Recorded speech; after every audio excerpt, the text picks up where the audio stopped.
And we are live. Your boy Dom is back in the house with more World Cup fever. Talking about fever, it's a warmer day. It's quite hot in this room. And we are about to simulate the 2022 FIFA World Cup draw.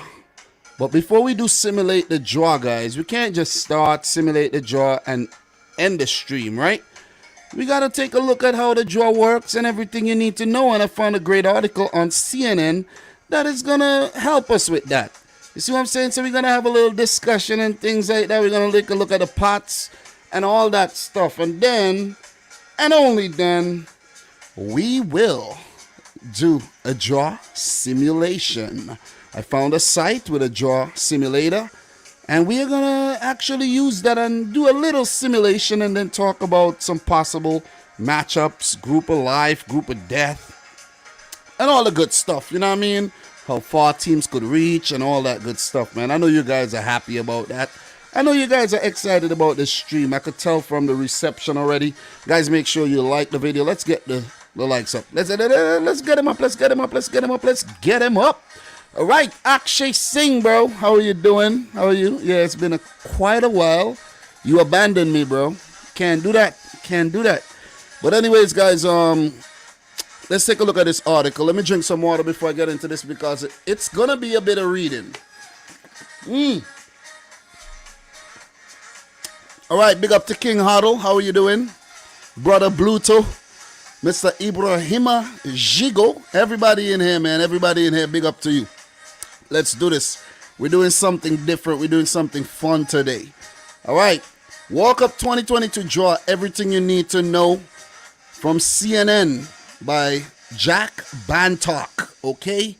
So we're going to scroll down here. CNN. The draw for the unprecedented FIFA World Cup takes place Friday as teams discover their fates for the first winter edition of football's flagship event in Qatar this December. Well, November, December.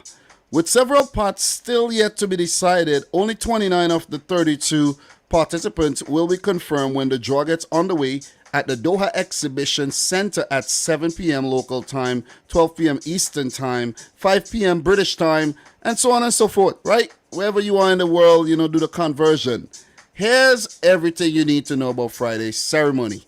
Who has qualified for the World Cup so far? So in terms of who already qualified, guys, I have a nice graphic to put up so we don't have to really read through everything here. These are the teams who have qualified already. Let's find that. And these are the teams.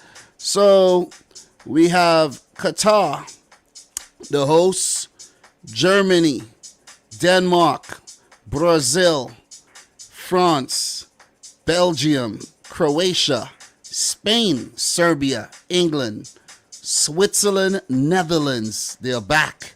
Argentina, Iran, successive World Cups. Korea Republic, another World Cup, 1986 to 2022, consecutive World Cups. Japan are back.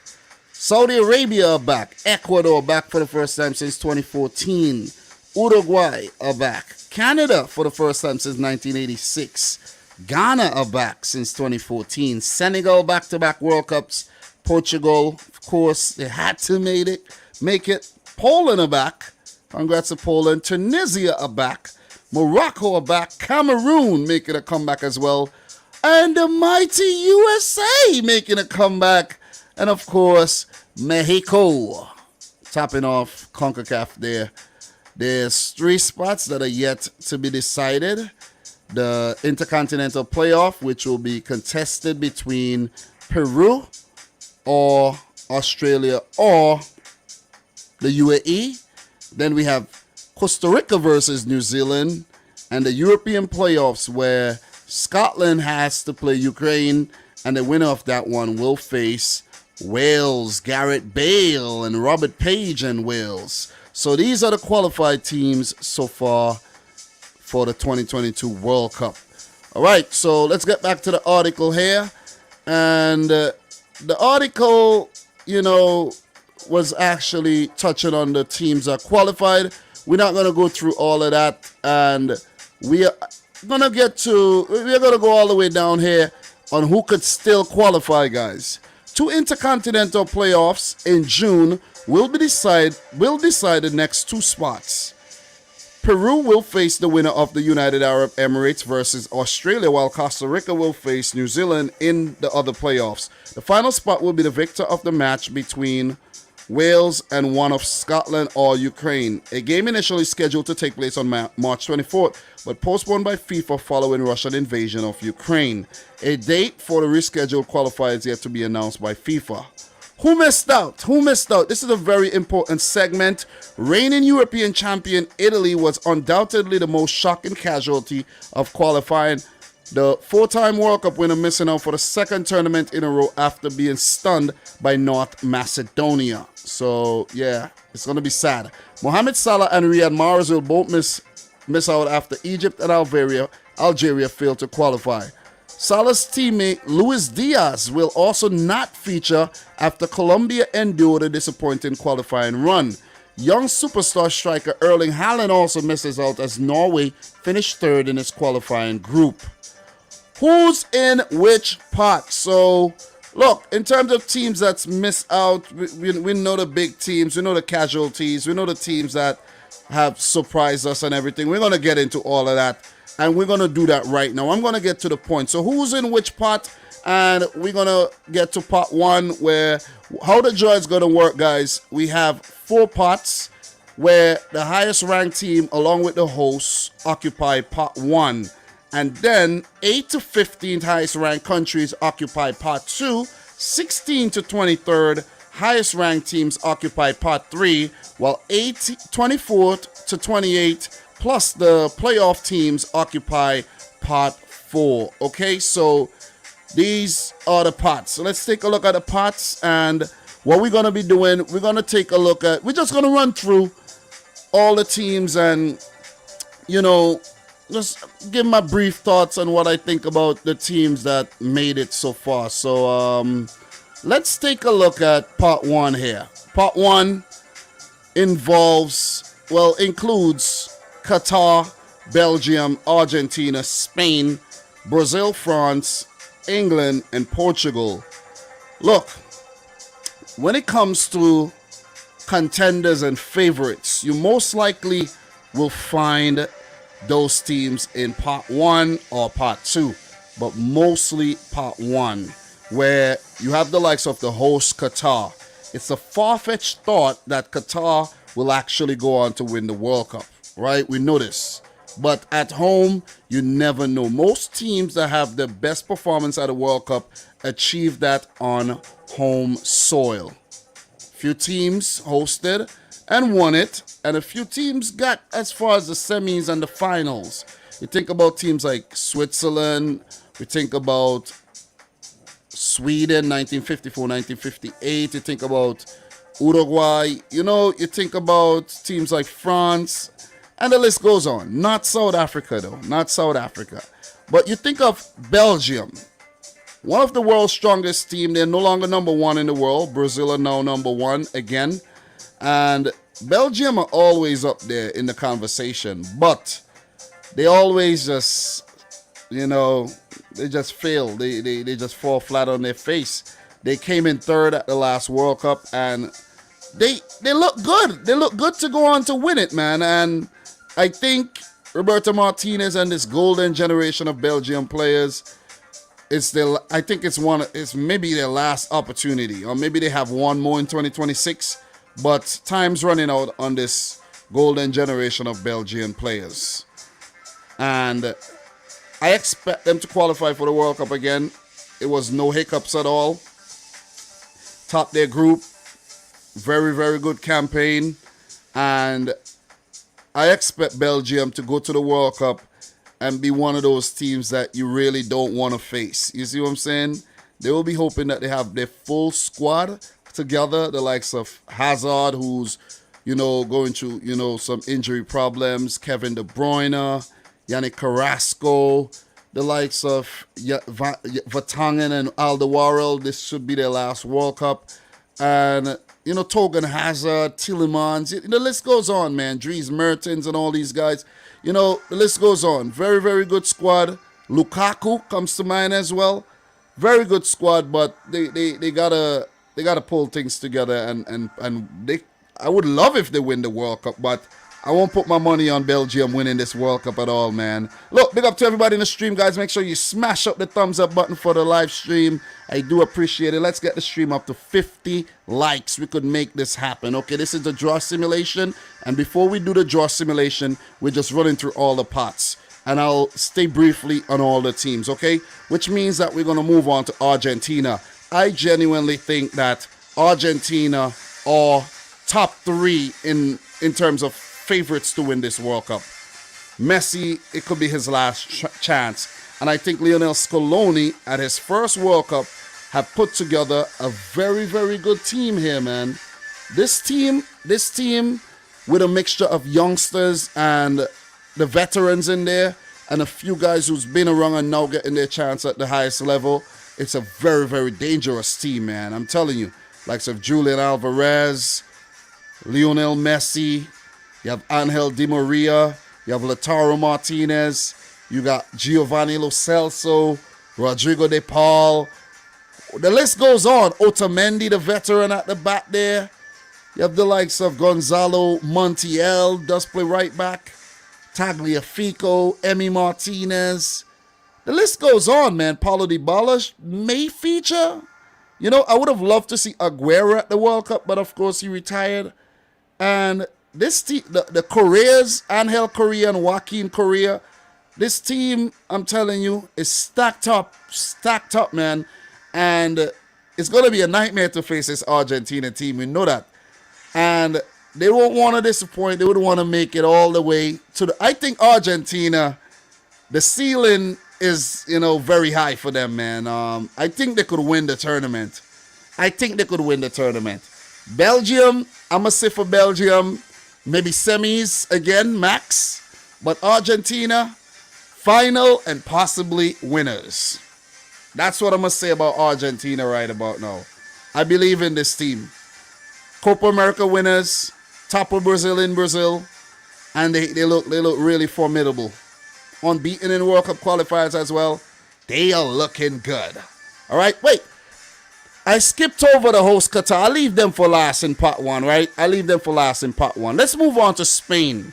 Look, after they looked like they were faltering a bit, they had a very strong European Euro 2020 campaign under Luis Enrique, who had some issues, family issues, and he came back strongly and shocked us. I never expected Spain to do so well at the Euros and then in the Nations League.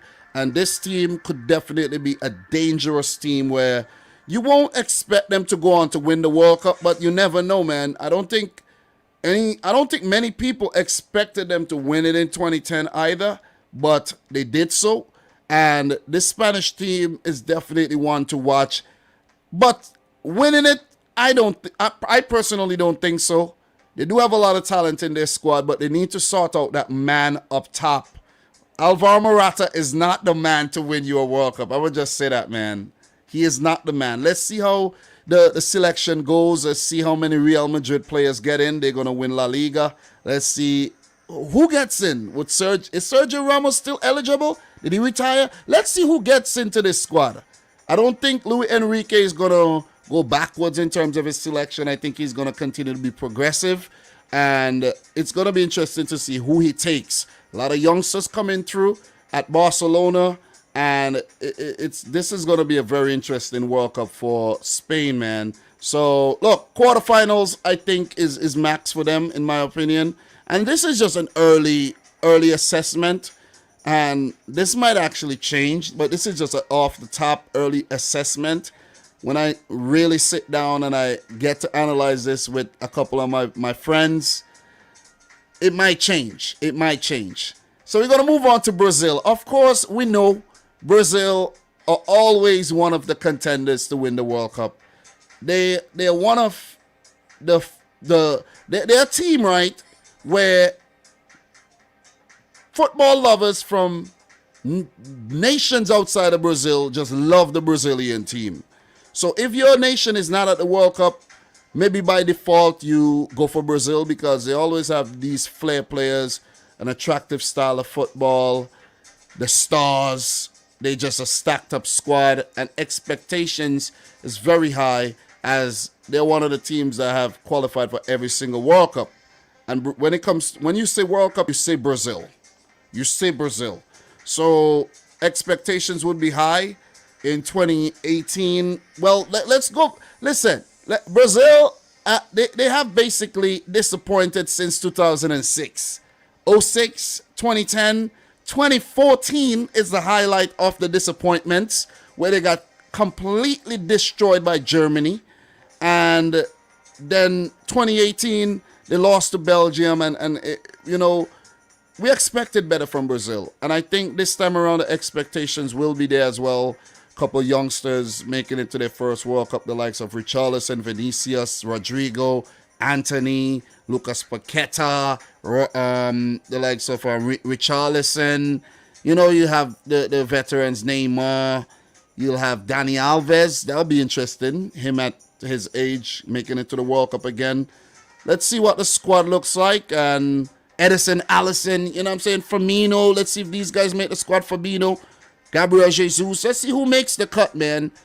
And for Brazil, I don't think they're going to win the World Cup. Right now, I could say that off the top. I don't think Brazil's going to win the World Cup. But I could actually see them making it as far as the semifinals.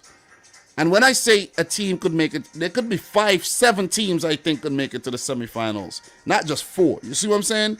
So I say Brazil definitely capable of winning it, but I don't think are going to do so. And we got to keep it moving. We got to do this, in a timely fashion. I can't really spend an hour talking about part 1. So we're going to just run through the parts. France, defending champions.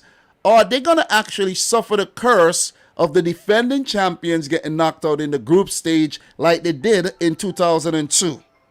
Remember, they won it in 1998, likes of Zidane, Petit, Barthez. Who else was in that team, man?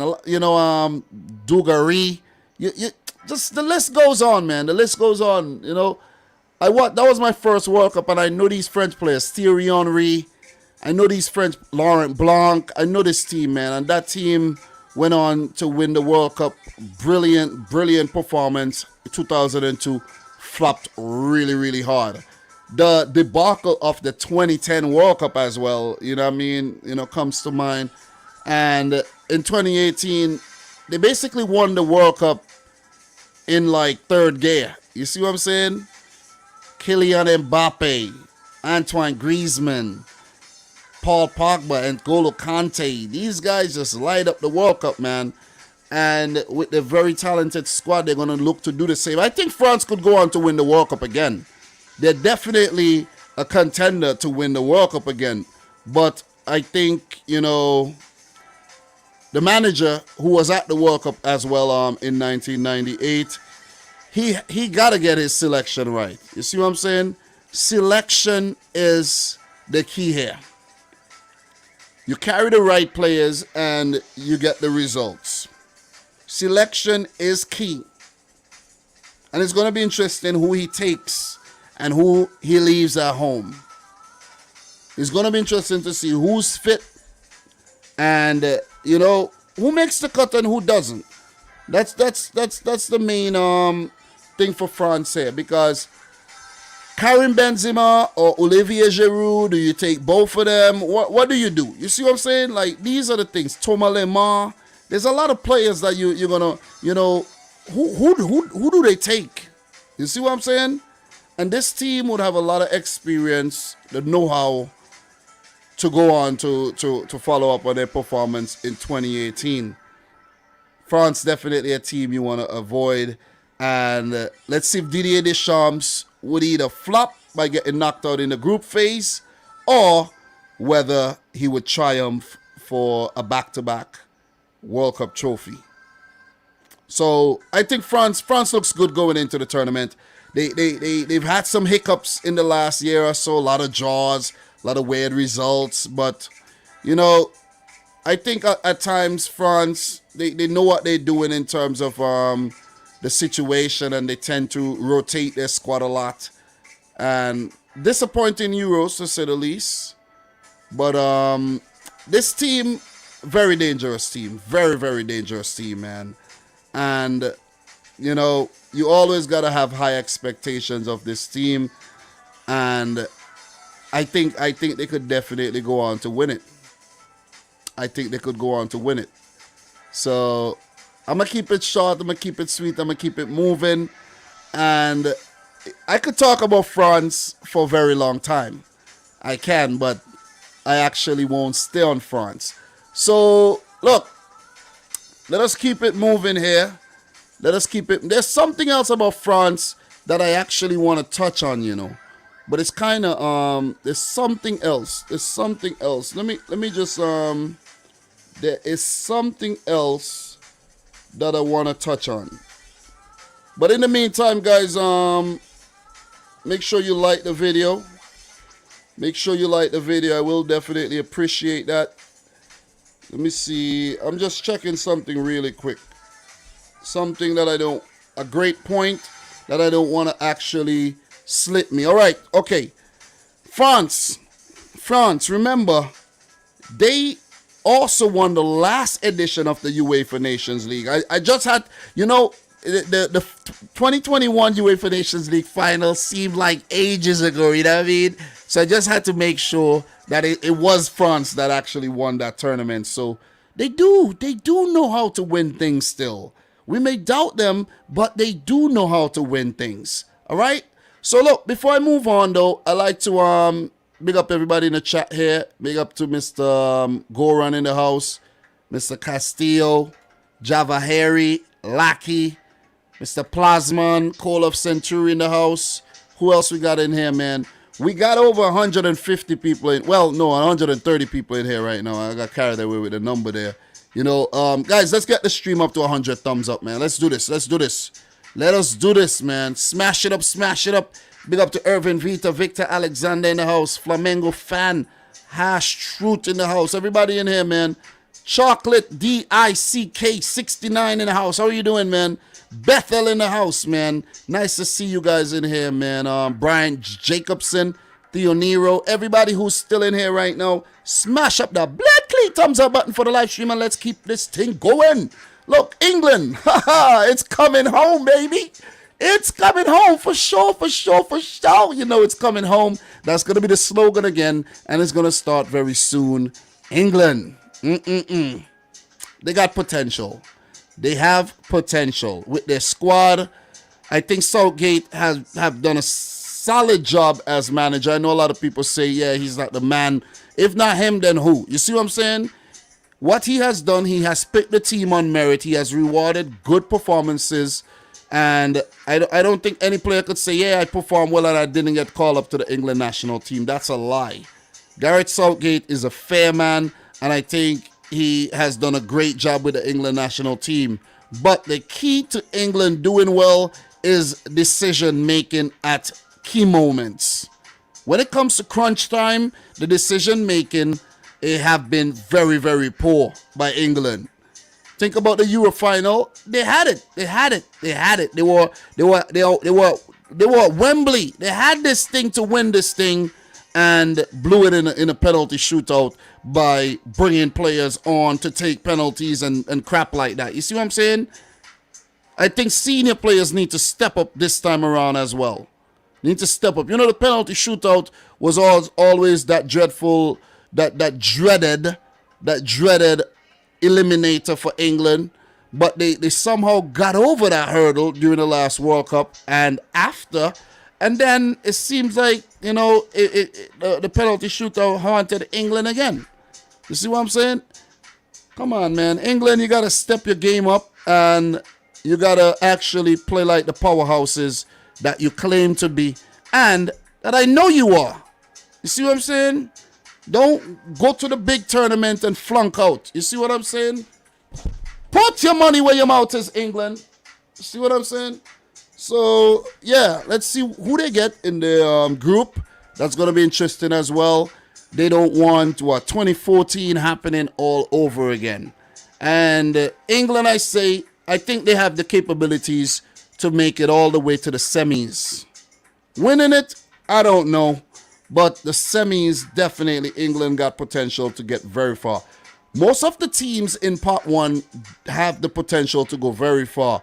But we know a few of them might actually get knocked out in the group phase. We're going to just put it out there. It's going to be a gutsy call to predict one of these teams to get knocked out in the group stage. And the only way we can make that call is when the final draw is actually known. Okay, so I won't be making any of those calls right now, but we could actually speculate and we could, we could say, oh, it could happen.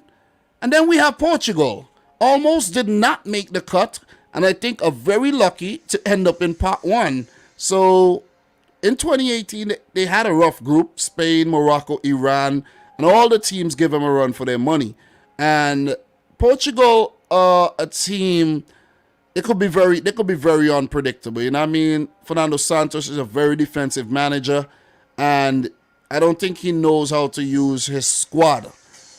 And another problem with Portugal is that I think their defense is not the greatest. The defense is old, and Ruben Diaz does not play that great for Portugal. I think maybe he needs a younger counterpart next to him. I don't know. Their depth is not in their defense. They even use a defensive midfielder in Danilo Pereira at center back. But going forward, and the midfield, they are super stacked up, man. These players gotta step up. The stars gotta step up. Jota, Ronaldo, Bruno Fernandes, João Cancelo, the likes of Bernardo Silva.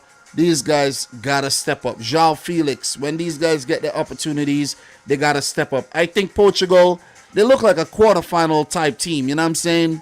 Where they look good up until the quarterfinals, and then they meet another juggernaut and they get knocked out. So Portugal, I'm going to say quarterfinal max. Maybe Ronaldo's last World Cup. So big up to everybody again, guys. Smash up the thumbs up button. Let's get the stream up to 100 likes. We could make this happen. I know we can. All right, so we're going to keep it moving, guys. I have this thing planned out nice for you. We're going to move on to part two, where we have... Wait. How the hell did Mexico end up in part... Is this real? Mexico and the USA are in part two. Am I seeing this right? Though? Like, Mexico and the USA are in part two. Oh, man. Let's pray for a good group for Mexico and the USA, man, because they're going to be the teams that the Western Hemisphere is going to be, depending on to do something. Well, I should say the Northwestern Hemisphere. Let me correct myself. Not the entire Western Hemisphere, but the Northwestern Hemisphere. The CONCACAF region, they're going to actually bank on to do well. So, look, I actually forgot one team from part one. We're going to go back to part one temporarily. Qatar. Let me say this right off the bat. Qatar are getting knocked out in the group stages. Let me just say that. Big up to any Qataris watching this right now. But ever since the Asian Cup, and I think they performed okay in the Copa America that same year. After that, after 2019, Qatar has looked very, very poor. I don't know if the players are exhausted or the team is just the same team for most of the time and they get figured out. I don't know what it is, but Qatar definitely does not look like that team 3 years ago that won the Asian Cup and knocked everybody over. That's not the same Qatar. I think Felix Bas Sanchez and the likes of Almoez Ali, Akram Afif, and co, they got their work cut out for them big time at the World Cup. I do like the squad. I really admire a lot of the players in this Qatari team. But I do think they're going to get knocked out in the group phase. Max, round of 16. Round of 16 max for Qatar. But I do think they're getting knocked out in the group phases. Why do I keep saying group phases? In the group phase. I do think they're getting knocked out in the group phases. Seriously. This team is not... It's not the same team, man, from 2019. And look, They might get embarrassed in a few games as well. Let me just put it out there just to keep it real. Let's go on to part 2. So that's all I have to say about Qatar. They are controversial hosts, but best believe they will have some beautiful stadiums for us to admire as, the World Cup goes on. Mexico, Denmark, Uruguay, USA, Netherlands, Germany, Switzerland, and Croatia in part 2. So these teams won't be in the same group, of course. And remember, teams from the same confederation cannot be in the same group with the exception of UEFA, who could have a maximum of 2 teams in a group. So, look, Mexico, very, very lackluster World Cup qualifying campaign, even though they did well enough to come in second, level on points with Canada. They did well. They did well, but did they play well? No, they didn't play well. They really didn't play well. If a couple more teams played the way Canada played, Mexico would have not qualified for the World Cup. You see what I'm saying? Let's say, for example, it was a bit more competitive down towards, the teams, amongst the teams at the bottom. Let's say Jamaica, El Salvador, and Honduras really bring the heat. We would have had a big casualty in CONCACAF, and it could have been Mexico. But some way, somehow, Tata Martino's men managed to, trickle through and qualify for another World Cup.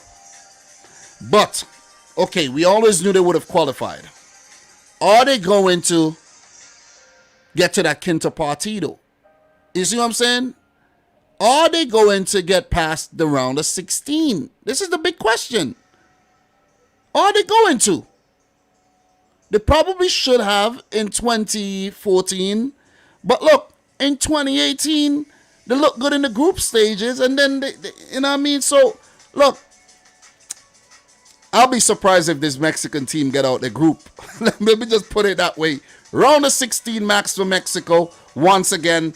And I'm going to keep it moving, man. Big up to all the Mexicans watching this right now, guys. We need 21 more likes to get to 100, okay? So smash up that thumbs up button. You guys know what it is. Denmark, what an inspirational story. After Christian Eriksen's situation against Finland, they lost the game, but still got all the way to the semi-final. Okay, so kudos to this team. Kudos to what Kasper Hjulman have done with the team. And they went through World Cup qualifying with an almost immaculate record, only being tarnished on the final day against Scotland, was it? And the amount of goals they scored, they didn't concede a lot. They have a lot of young stars coming through that I really, really like. The likes of Mikkel Damsgaard looked really, really good. Kasper Dolberg, Christian Eriksen's back on the field again. You have Kasper Schmeichel in goal. And the list goes on, man. The list goes on, you know what I mean? I like this Danish team. I predicted them to qualify for the World Cup. But what are they going to do at the World Cup? They are a team you would definitely want to avoid them. I think they look like a quarterfinal type team. I'm not going to go as far as to say they're going to win it or they're going to get to the semis, but they look like a team that could make a run to the quarterfinals. They made the quarterfinal in 1998, and I think they could do it again in 2022. So, all the best to Denmark, man. They're a very inspirational type team. Uruguay, they sacked Oscar Tabarez, who was on the cusp of bowing out at a World Cup, where he first started managing in 2006, managing the team. And he was one of the longest serving managers, if not the longest serving in world football. And it's a shame that he had to, be let go the way, he was let go, because Uruguay were going through some things, man. They were just stale. The whole style of play, the tactics, everything was stale. And the FA had to do something. And they did something. They brought in another Uruguayan, a younger Uruguayan, 30 years, Oscar Tabarez Sr., Diego Alonso, who didn't do too well with Inter Miami, but he came into the Uruguayan job and he has worked wonders. Brought in youngsters like Pelistri, give him opportunities. Ronald Arroyo comes to mind. And a few other players that he brought in and give opportunities. Guys like Muslera was dropped to the bench. You know what I'm saying? Suarez and Cavani didn't start every game. So Uruguay weren't as predictable as they were in the earlier stages. So you got to give it to Diego Alonso. Maybe some of the South Americans may say the last game was a bit controversial against Peru, but Peru still managed to make the playoffs, right? But Uruguay, I think, always a quality unit. 2 World Cups and a couple Olympics before that. And the World Cup won't be the same without Uruguay, man. You know, so it's nice to see them back. Really, really nice to see them back. Uruguay, guys, they are a type of team. You want to avoid them, man. And it doesn't matter who you are. You want to avoid this team. This team could do the business. They could do the business. Winning it? No. Quarterfinal type team, in my opinion. Let's talk about the USA. I think, and I said this earlier, big up to the boy AD744. He had a stream earlier. Big up to Betel as well. Betel, bro, you've grown up, man. I remember back in, 2018, you were like 14 years old, bro. 2017, you about 19, almost 20. You a man? And the way you talk, bro, we got to have a chat. You and I got to talk World Cup, bro. The USA, in my opinion, I think, I don't want to say they should just be happy to be back at the World Cup, but I'm going to say the USA are happy that they're back at the World Cup. Expectations would always be high. US fans would love the team to do well, but this young bunch of players, I think they could work some magic, but they have to take their opportunities. They got to take their opportunities. You won't always get the ideal healthy squad that you have at your disposal. So 1 or 2 players may miss out. I just hope Christian Pulisic and Gio Reyna and Brendan Aronson and Way and all these guys are fit. Weston McKennie. I just want if the USA got a full strength team, they'll get out their group. Seeing that they are in part 2, they'll get out their group and anything could happen from there on. But I don't expect big things from the USA at the World Cup. So I'm gonna say round of 16 max for the USA. Round of 16. And they could actually build on that for 2026 where they will host. And these players will be mature. And they'll have a few other guys that's come through and everything. And they could actually think about winning the World Cup. But I don't think winning the World Cup is in the conversation right now for the USA. But what's good and what's a positive is that these networks, Fox, ESPN, you name it, the independent networks, the online networks, they will love the fact that the USA are at the World Cup, man. You see what I'm saying? Because it's all about business. The World Cup is a business and it's all about business. So guys, we're going to keep it moving. We want to get to the draw simulator and everything, and that's the punchline here. We're going to get to that.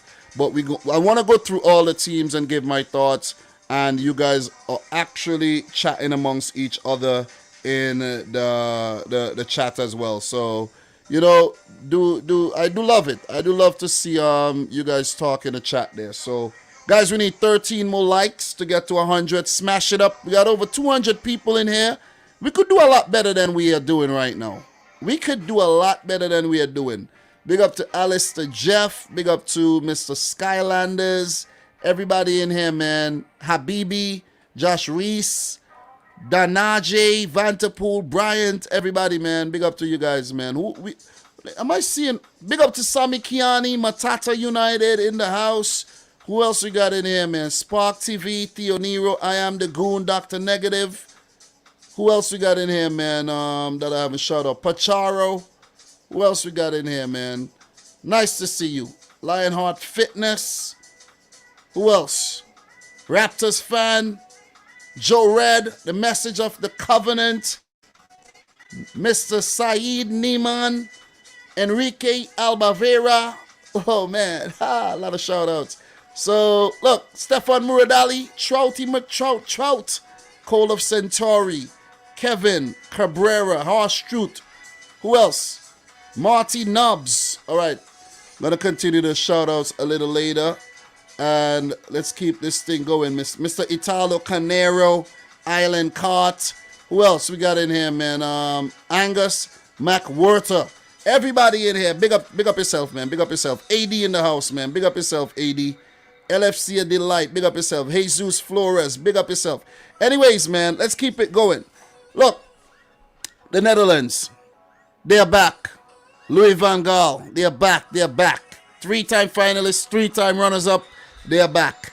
And the World Cup wasn't the same without the Netherlands. You want to see that team in orange, and I'm not talking about the Ivory Coast, but I'm talking about the Netherlands. Virgil van Dijk, Memphis Depay, Frankie de Jong, Matthias de Ligt, Steven Berghuis, Steven Bergwijn.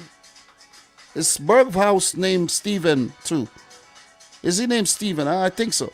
But look, all these very talented players, man. The youngsters that's coming through like Gravenberg and Yuri and Timber, Noah Long. Yo, you know, it's going to be exciting to see these players, man, at the World Cup. And it's going to be interesting to see who they get in their group. We will talk groups pretty soon, but the Netherlands, definitely a team you want to avoid as well. Could they get all the way to the final? Look, 2010, this team got to the final, right? 2014, they made it to the semis, right? They missed it in 2018. This is a team capable of reaching all the way to the semis. This is a team capable from part 2 of reaching the semis. And that's the Netherlands. Winning it? I don't think so.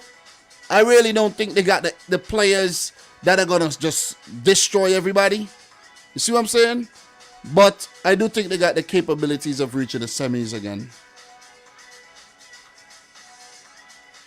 Their goalkeeper is going to be key. Their goalkeeper is going to be key. Who keeps goal for the Netherlands? That's going to be key. We're going to keep it moving, man. Germany. I'm going to say this off the bat. Like I said about Argentina, and I have a good feeling that Argentina could go on to win the World Cup. I think this German team under Hansi Flick, they have a point to prove, and this team could win the World Cup. That German team could win the World Cup. But they would need to be very clinical, take their chances, and anything else is possible. The team is good enough to win the World Cup. Beware this German team. Beware this German team. I'm not going to elaborate and go deep, but beware of this German team in a tournament situation. The personnel is there. A lot of new players coming through. We got the inspirational figures like Leroy Sané, Gnabry, Kimmich. The list goes on. Timo Werner, Havertz. These guys, you know, note I said, gotta be clinical. Gotta be clinical. I'm hoping Florian Wirtz is fit enough. You know, when the World Cup come around, I would like to see him at the event as well. But this team, man, Thomas Müller. This team is a team that we cannot take lightly whatsoever. This ain't the Yoki Love Germany that got knocked out in the group phase of the 2018 World Cup as defending champions. This is the Hansi Flick team. They mean business. They mean business, I'm telling you, man. This team means business. Am I forgetting to mention any other names? I mentioned a lot of names, but you could add the likes of Jamal Musiala coming through, Ilkay Gundogan, Antonio Rudiger, very influential figure at the back there. But, you know, there's a lot of players that Hansi Flick is integrating into the team, and those are the ones you got to actually keep your eye on, man. There's a lot of, you have the likes of Weigl making it back to the team, Neuhaus, you got the likes of Ginter, Draxler, Lucas Mecha, you know, Julian Brandt. Big things are going to be expected of these players. Big things. Okay? The World Cup is going to be nice. It's going to be nice. And we will be talking about it all year until it comes. Guys, I'm so serious about the World Cup that I have 3 weeks off vacation for the entire year, and I've already put aside 2 weeks for the World Cup. I'm off the first 2 weeks of December. I would have ideally liked to be off for the last week of November, but if that can't happen, it is what it is. It is what it is, man. The games, I think, are going to be early games, you know, which sucks. Really, really. I had a graphic of the World Cup times, you know. I had something. Yeah, I think this is it right here. Yeah, these are the kickoff times for the World Cup, guys. These are the kickoff times for the World Cup. And in New York, 5 o'clock, you know what I'm saying? I might actually have to change my shift. I might actually have to change my shift to an afternoon shift. Maybe I'll have to go to the afternoon. I can't do that. My wife works. But this is what the kickoff time looks like. 5 a.m. is when I actually going to start working going forward. 5 a.m.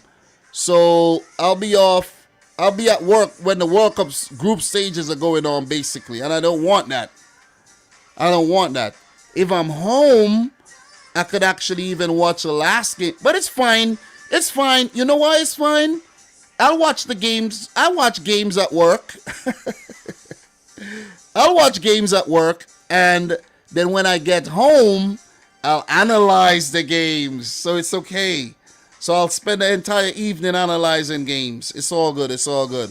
But we're going to go back to part 2 here, though. Germany, I think, could win the World Cup, guys. Switzerland. Oh, man.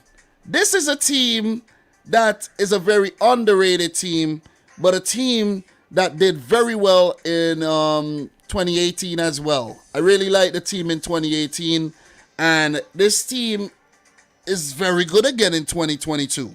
This Switzerland team is not a team to take lightly at all.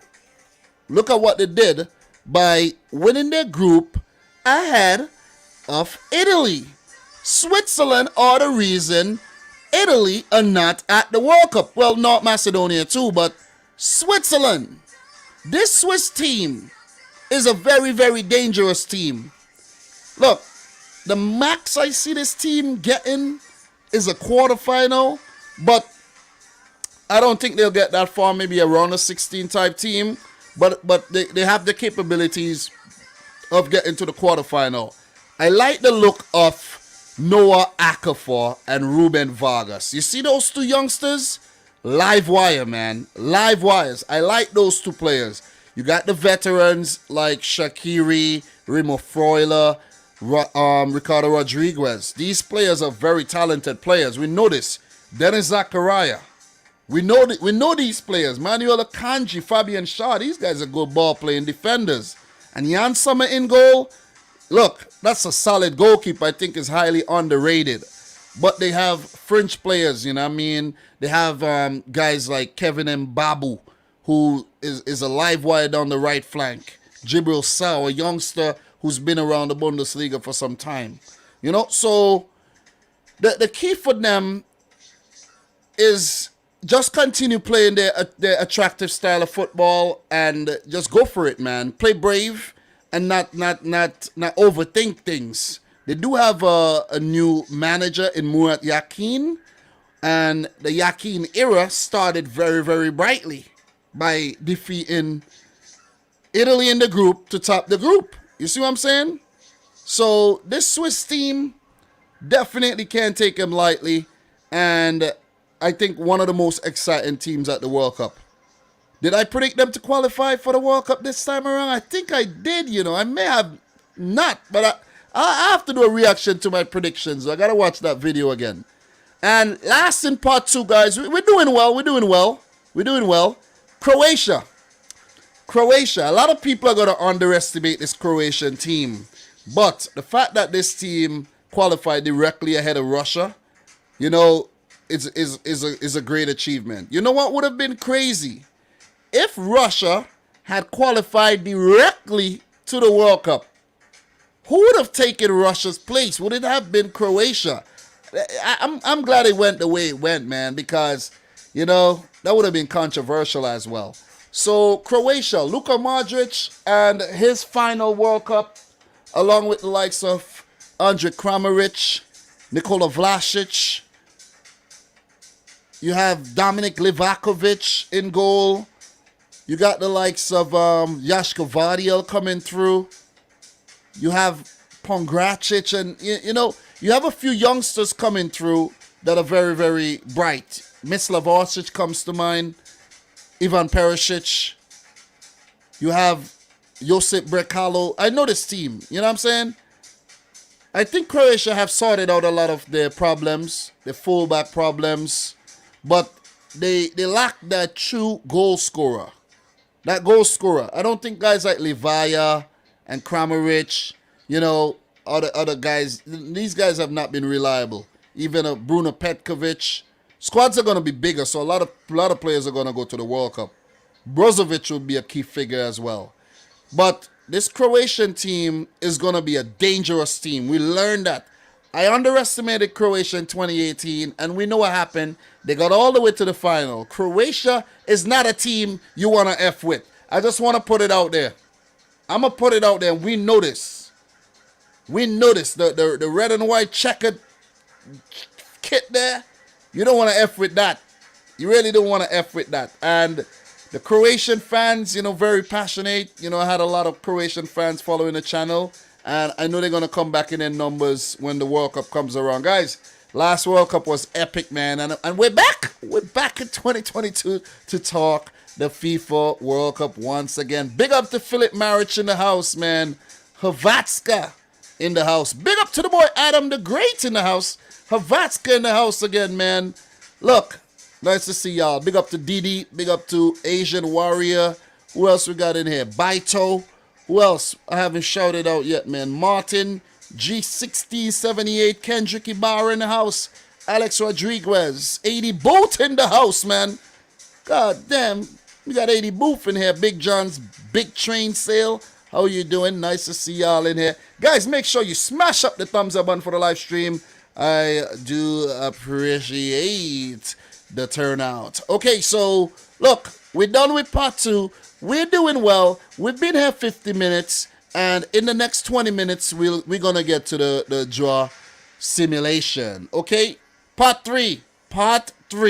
This won't be long. We won't be long, but let's start with Senegal. I think they were quite unfortunate to miss out on around the 16th spot in 2018, missing out because of yellow card accumulation, because everything aligned, and I think Colombia went through ahead of them, if I'm not mistaken. But Senegal in part 3 is dangerous, because I think we could have Senegal in a group of death. Senegal, when you think about a group of death, right? Let's go through the part 3 teams. Senegal, Japan, Serbia, Korea, Tunisia, Poland, Morocco, and Iran. You have a group with, let's say, France, Germany, you know what I'm saying? Senegal, you know what I mean? And look, and one of those part 4 teams. You see what I'm saying? Crazy. Let me see the strongest team in part 4 here. You get a team like, let's say, Canada. You know what I mean? In a group of death. That would be crazy. That would be crazy. Or even a Peru. You see what I'm saying? You get Peru, Senegal, France, Germany in a group. That is a nuts. Listen, we're going to have a group of death, or 1 or 2 group of deaths, okay? But look, Senegal, I think, our team, I think the part 3 may have hurt them in a way, because if they were in part 2, they would have gotten an easier opponent. Well, 2 easier opponents. But I think Senegal will take on these top teams. Senegal would fancy their chances against these bigger European teams, man. Because this team looks good. Big up to Aliou Cisse. Look, he captained the team in 2002, got to the quarters, and beat France. Managed the team in 2018, got to the World Cup. The AFCON, he got to the final, lost to Algeria, and then went on to win the AFCON and then qualify for the World Cup again. Give it up to Aliou Cisse. Give it up to the likes of Sadio Mane, Aliou Cisse, Kalidou Koulibaly, Edward Mendy, looking ever so gracious at the back there. When you talk Chelsea, I don't really care too much for Mendy, but for Senegal, yeah, give Mendy his flowers, man. He's done well. He's done really, really well. Ismail Assar, Bamba Dieng, Famara Jeju, Boulaye Dia. The team is stacked up. Idrissa Gueye, Cheikhou Kouyaté. This team is stacked up. I want to see... How come we're not seeing Keita Balde, though? I'm not seeing Keita Balde at all. I want to see more Keita Balde, man. I want to see the return of... what's his name, man? What's his name, man? Damn. What's his name? Damn. That player, man. He plays for Club Bruges. I can't remember his name, man. He scored a wonder goal in the previous... What's it? I don't know what have become of this guy, man. I can't remember his name right now, but he's that guy that they were clown Diatta. Crepon Diatta. I don't know what happened to Diatta, though. I don't know why he's not playing for the national team anymore. But Crepin Diatta, man. Look, I want to see him at the World Cup as well. This Senegal team is a very, very good team. Manuel Akanji. And I would even like if they're able to bring in one or two players from the diaspora. You know, I know of a player who's eligible for Senegal, but I can't think of his name right now. I need to see those players declare. Some of the guys in France who can't make the French national team, just like Diallo. I want to see Diallo's brother.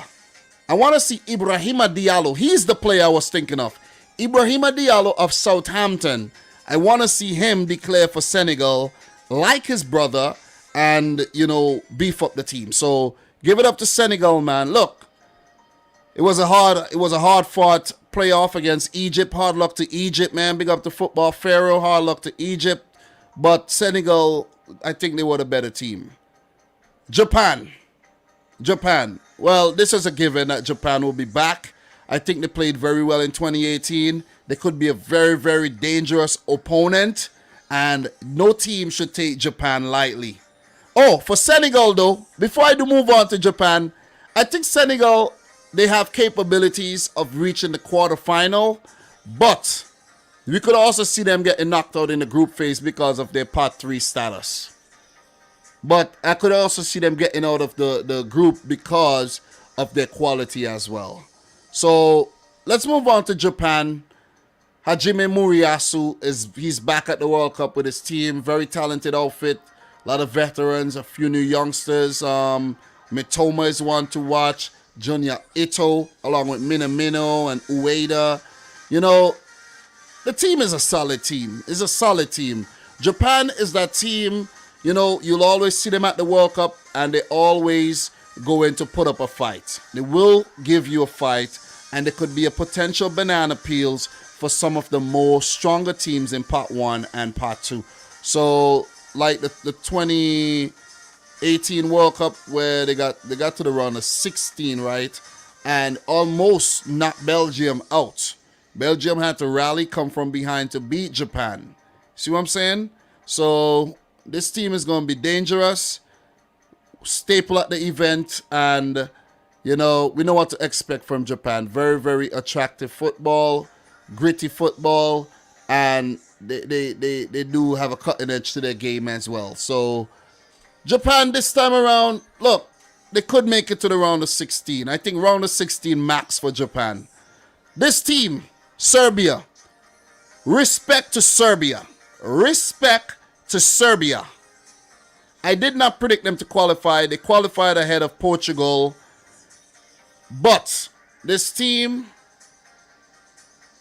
is a team that we cannot take lightly. Who's in charge? Dragan Stojkovic, right? Stojkovic is in charge of that team still, right? Look, I know Serbia changed their manager like so freaking, you know what I mean, frequently. But yeah, Dragan Stojkovic. This Serbian team it shocked a lot of us. It really, really shocked a lot of us. You know what I mean? And I think in 2018, they played well. You know what I'm saying? It wasn't the greatest performance, but they had Brazil in their group. I think Costa Rica. I can't remember everything, but they look good. They look goodish at the World Cup. This time around, this team in Part 3 could be very dangerous for the teams in Part 1 and Part 2 because they have shown capabilities that they could be top teams. Forget about the 3-0 loss to Denmark recently. Like, come on, that's a friendly, right? Dusan Tadic, Dusan Vlahovic, Alexander Mitrovic, Sergej Milinkovic-Savic, and co. Cannot take this team lightly. Luka Jovic, I don't know if he's going to step up. You cannot take this team lightly. You cannot take this team lightly. Serbia. Do not take, could I say this again? I underestimated Serbia. I don't think I'm going to do that again at the World Cup. I'm not doing that. A player that does not get a lot of credit. I seen him recently for Sevilla. Nemanja Gudel. This player is a gritty midfielder. And I think he does not get enough credit. So we got to keep an eye on that player as well. Filip Kostic, he has been very, very good for his club teams. You know what I mean? The defense does not have a lot of stars. Nikola Milenkovic comes to mind. But overall, I think they have played very, very well as a team. Very, very, very well. You know, so let's keep an eye on this team and see what they could do. I think round of 16 max for Serbia though. They're not gonna go on to win the World Cup, but I think yeah, they're gonna actually they're gonna do okay. Asian Warrior said I forgot Rakitic for Croatia. Rakitic retired, bro. He retired. I know I'm late with that one, but I haven't scrolled down yet. Rakitic retired. Tomiyasu, yes, Tomiyasu, Mai Yoshida, and all these players for Japan. Yes. So, what else we got here, man? Korea Republic. We're winding down, guys. We're winding down. Thanks for the great reception. We're going to do the draw simulation pretty soon. After I'm done with these pots, I'm going to go straight into the draw simulation. We only got a few more teams to touch on. Korea Republic. The team responsible for actually knocking Germany out at the last World Cup. We know how dangerous they could be. They're a team that might not get out the group. They may not get out the group, but they got the capabilities to do so. The likes of Hwang, the two Hwangs, Kwan, Son, and I'm not going to pretend that I know these Korean Republic players' names. Kim Min-jae.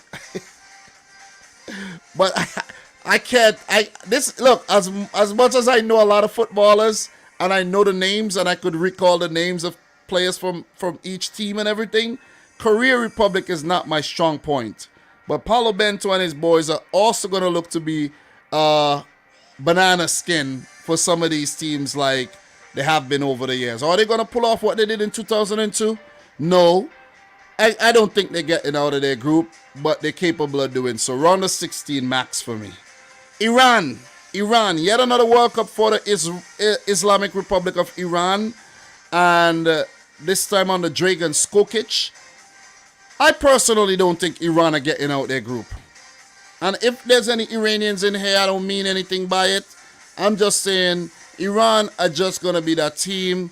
They will put up a fight like they did in 2018, but they're not getting out of their group. Prove me wrong, Iran.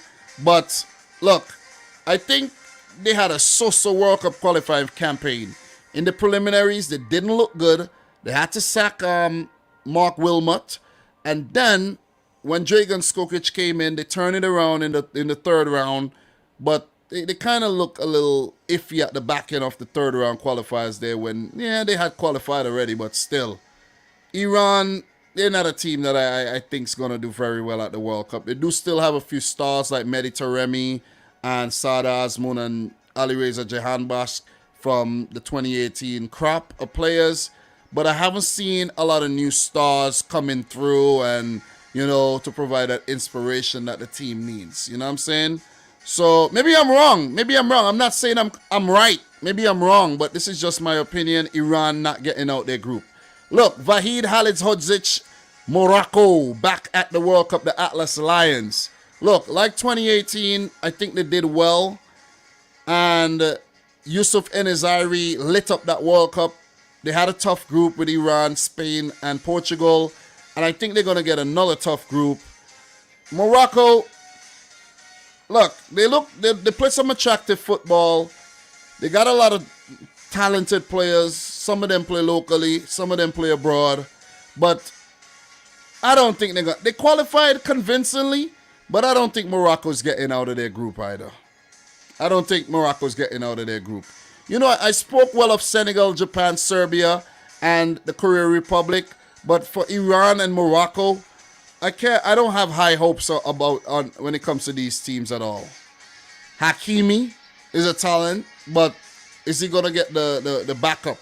Are these players who play in the Moroccan league are gonna be able to step it up a notch when it comes to the likes of possible meeting a France or maybe a Spain? Or they would love one of those matchups, by the way. Again, or an Argentina. You see what I'm saying? Potentially a Brazil. Nah, I really don't see it. Group stage. It comes to Poland now. Poland, I think, a team that most of us didn't predict to make it. And they surprised us. Big up to Prime Time. I don't know if you're watching this. Big up to the boy Jonathan Duru. Big up to everybody in here, man. But look, Poland, they really showed us. Talismanic figure at the top, Robert Lewandowski. He scored one of the goals. Zielinski scored another. I think well done by Zielinski for scoring that goal. I think Zielinski gets criticized for not really stepping up when he should. But this Polish team is a team that I think is going to end up in a group of death, and anything could happen in a group of death. I think Poland are capable of getting out of the group, but round of 16 max for me for Poland. New manager at the helm as well, so he got a lot to figure out from now until November. But, teams know what they need to do to keep Poland quiet. Mark Robert Lewandowski out the game, rough him up, and, you hand to Poland. So if the Polish players are actually smart, they could use that to their advantage maybe, you know what I'm saying? Have a secret weapon that they could unleash alongside Robert Lewandowski, you know what I mean? Maybe a Piontek, who knows? But Matty Cash is a good addition to this Polish team as well. Kamil Glik still around, the likes of Jakub Moda is one that have come through the ranks lately. And I think they could be a dangerous team. But round of 16 maximum for Poland.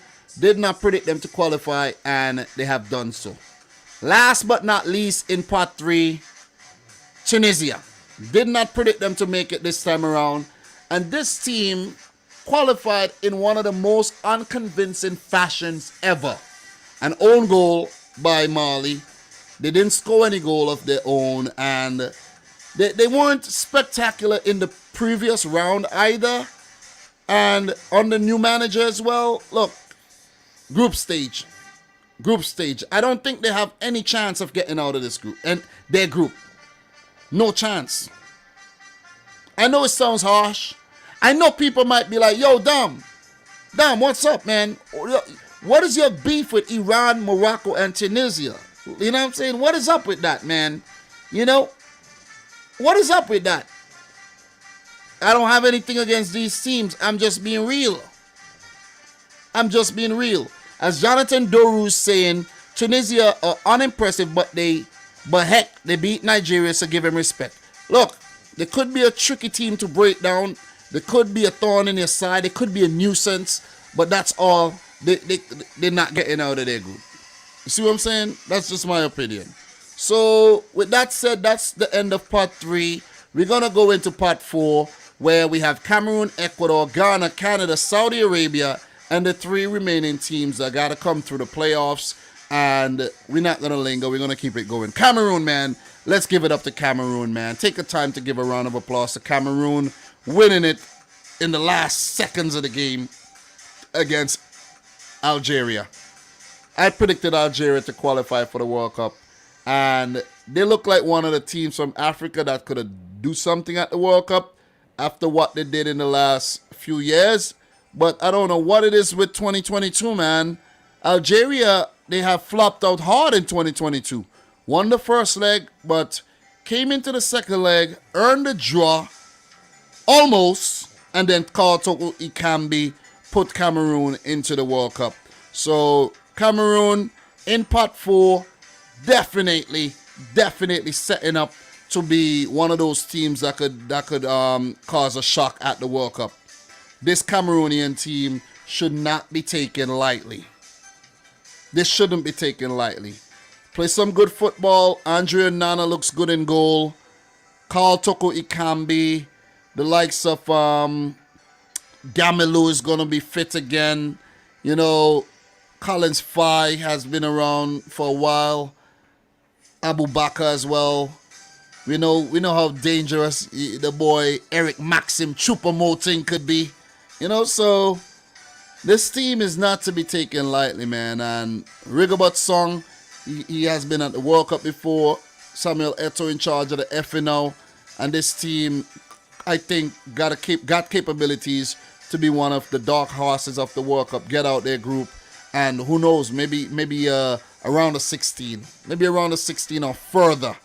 But this is a team that you could put a question mark above, an asterisk next to, because they're going to be a dangerous outfit.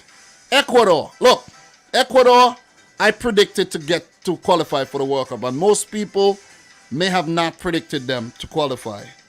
Like Cameroon, they could be a dangerous team. Making it back after 2014 as well. I honestly don't think this Ecuadorian team is going to do much at the World Cup. But in qualifiers, I had faith for them. I had faith in them. But at the World Cup, I don't think they're going to do much. I really don't think so. I really don't think so. They have a lot of youngsters coming through the ranks and talented players. The likes of Hinsa PA, you know, Estupinian, Moises Caicedo, the likes of Gonzalo Plato, veteran, Ena Valencia is still around. And just to name a few. I think, you know, they got potential, but I don't think they're going to do anything at the World Cup. I think they will be eliminated in the group stages. And it brings us to Ghana here. Ghana. Very unimpressive.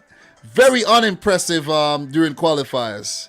Maybe they should not have even been there, because I think it was a very controversial goal that got them past South Africa.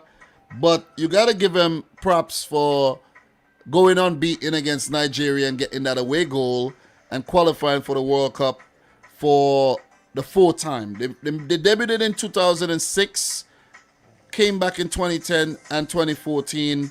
2010, very impressive. 2014, they were good again, but they missed out in 2018, and they have been on a downward spiral ever since. But Ghana are back. Ghanaian football are back at the top. In terms of their status, maybe not what they do on the field, but look, give it to them, man. Give it to them. Any non-football fan looking at the World Cup, they would see Ghana at the World Cup. They won't know that they haven't been impressive. So let's give them, you know, the props that they made the cut, even though it was unconvincing. Give them the credit. They changed the regime. They changed up the regime, and it worked. They had a manager before. Then they brought in the Serbian, got rid of him, and then brought in Ado Otto and Chris Houghton in charge, technical director, and they qualified for the World Cup. Guys, we got 300 people in here. Let's get the stream up to 200 likes. You guys could do way better than that. I do appreciate the turnout, and I expect a big fat turnout tomorrow again when we go live for the draw, okay? So don't forget where you should actually turn up. Right here. Right here, okay? Smash the thumbs up button. 200 likes. Let's do this. Look. Ghana, they got some very good players. Kudos. You have the likes of Thomas Partey, Kamaldeen, Suleimania is a player that I do admire that's coming through the ranks. You know what I mean? But they do have some very average players in their ranks as well. Look, the likes of Jordan Ayew and his brother Andre Ayew, they got to step up, man. They got to step up. I need to see more from these players. Guys like Payne Still. You know, expect these guys to actually, you know, perform well. A player that I haven't been seeing recently is Wakaso. Wakaso is Ghanaian, right? Mubarak Wakaso. I think he's Ghanaian as well. Mubarak Wakaso. Yep. So he is a player, you know, that they'll need. He's 31 years old. I would love to believe that he'll be at the World Cup again. Well, he'll be at the World Cup, and they do have some players that could get the job done. But I need to see more. I need to see more. Maybe between now and then, Afena Jayan, he would. Who knows? Who knows what he'll turn into by then? But this Ghanaian team, I don't think is similar to that team that got to the quarterfinal in 2010. I say group stage for Ghana. I'm underestimating the Black Stars again. It brings us to Canada, man. Canada. Let's give a round of applause to Canada making it back to the World Cup for only the second time. 36-year hiatus. Canada, the Canucks, the Reds, whatever you want to call them. John Herdman and Canada are at the World Cup. I just want to see Alphonso Davies at the World Cup. I just want to, you know, wish him all the best.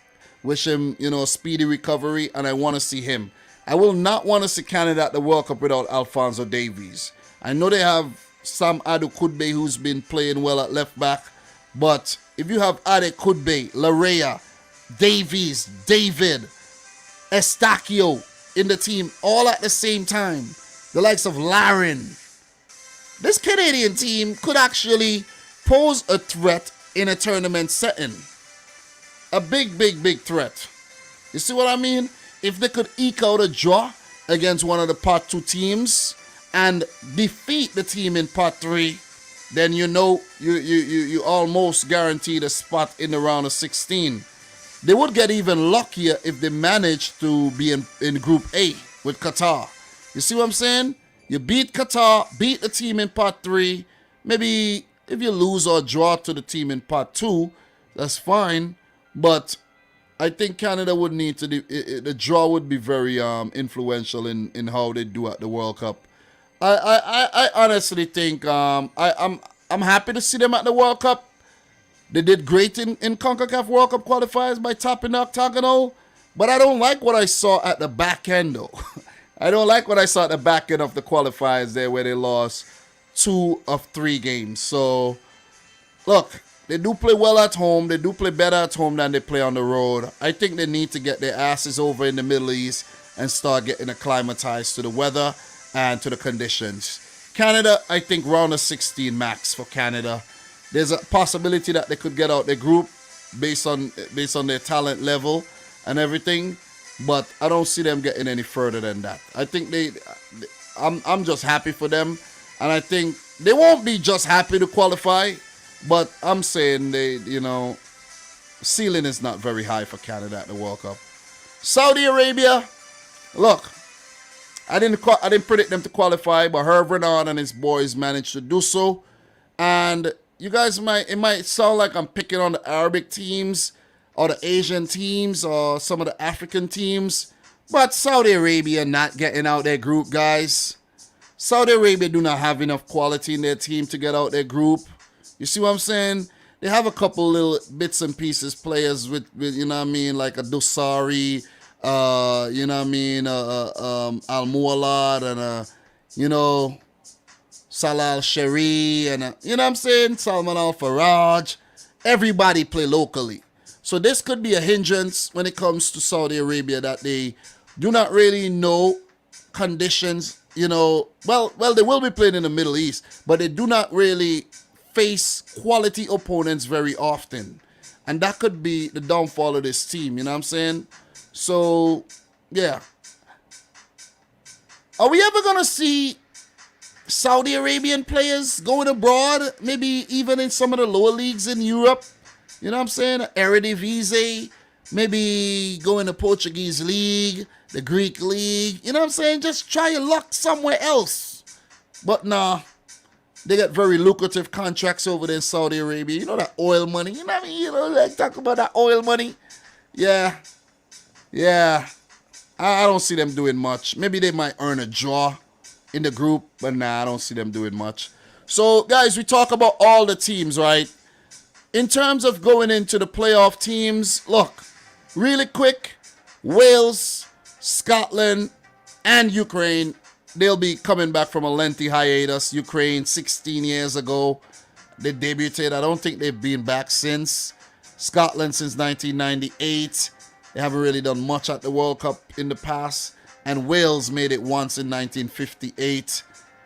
All three teams would be very tricky opponents for the teams in part 3, 2, and 1. Let me just put it out there. And whoever makes it to the World Cup, it would be a big achievement for any of those teams making it back to the grand event. Peru's going to qualify for the World Cup. Peru is going to qualify for the World Cup. And they could also be that opponent that you don't want to face. This World Cup is going to be an epic one.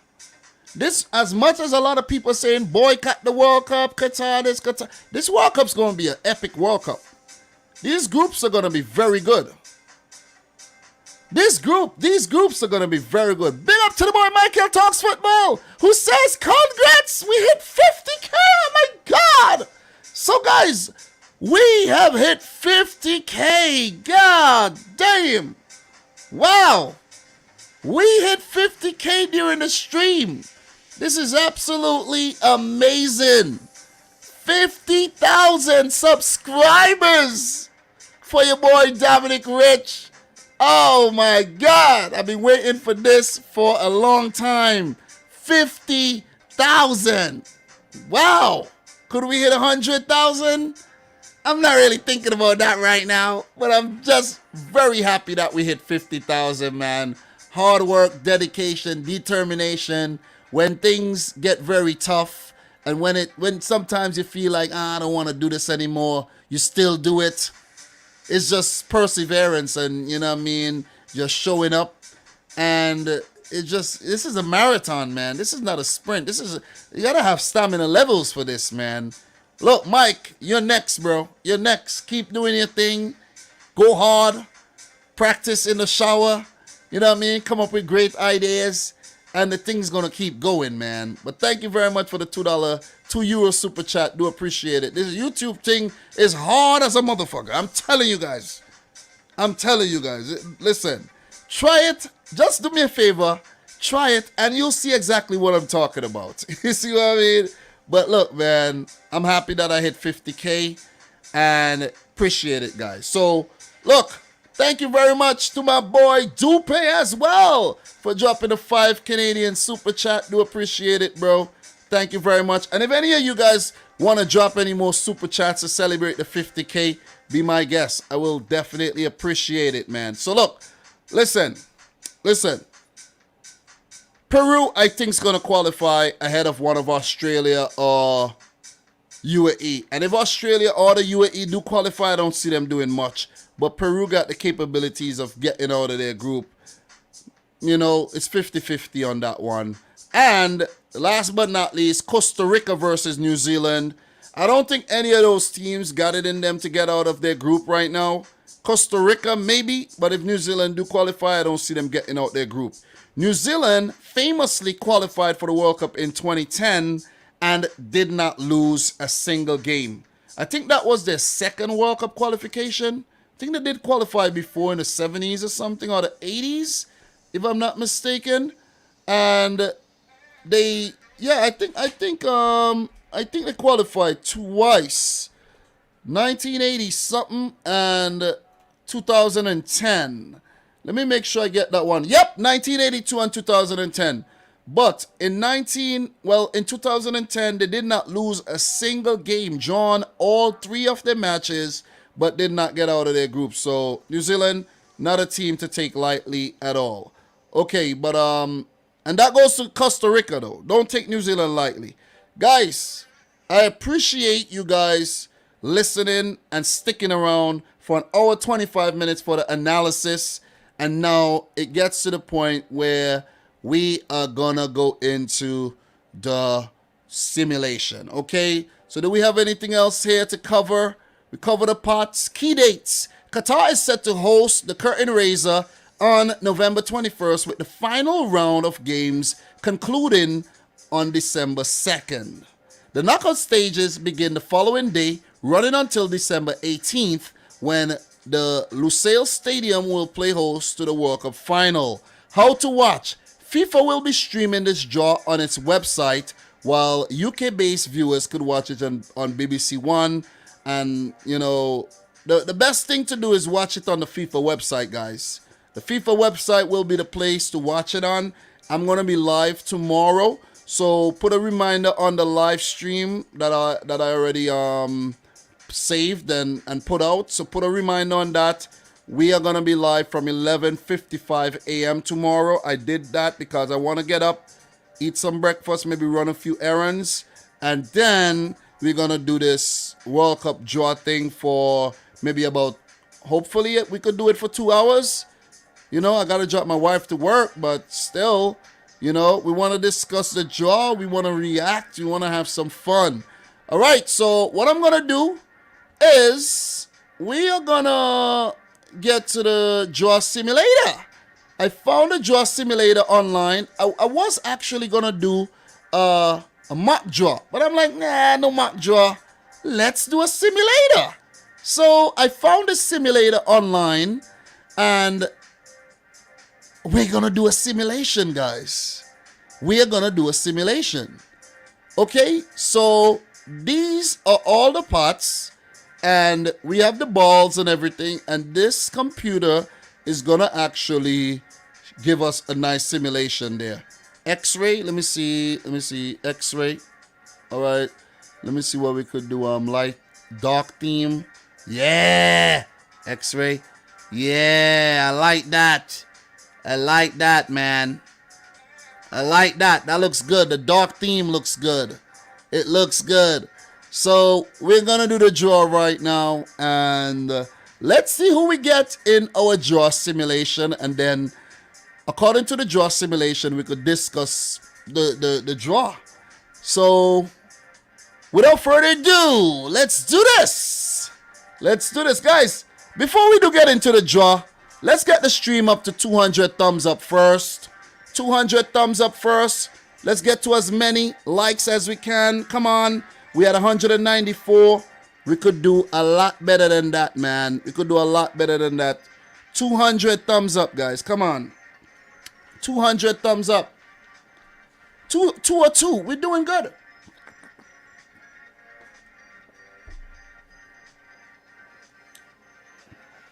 We're doing good. Okay, we've done good. Like up the thing. Like it up. 225. Come on, 225, man. We got 294 people in here. Let's get the stream up to 225 thumbs up. 225. I'm not going to push it past 225, though. 225 and we get the draw started. Come on, you guys could do a lot better than this. You guys could do a lot better than this, man. Come on.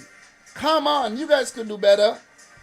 You know, let me actually share this out on my my channel. Let me share this out on the channel as well. While we get to 225 thumbs up. Let's do this. Let's do this. Okay, we hit 225. We did. Oh, man.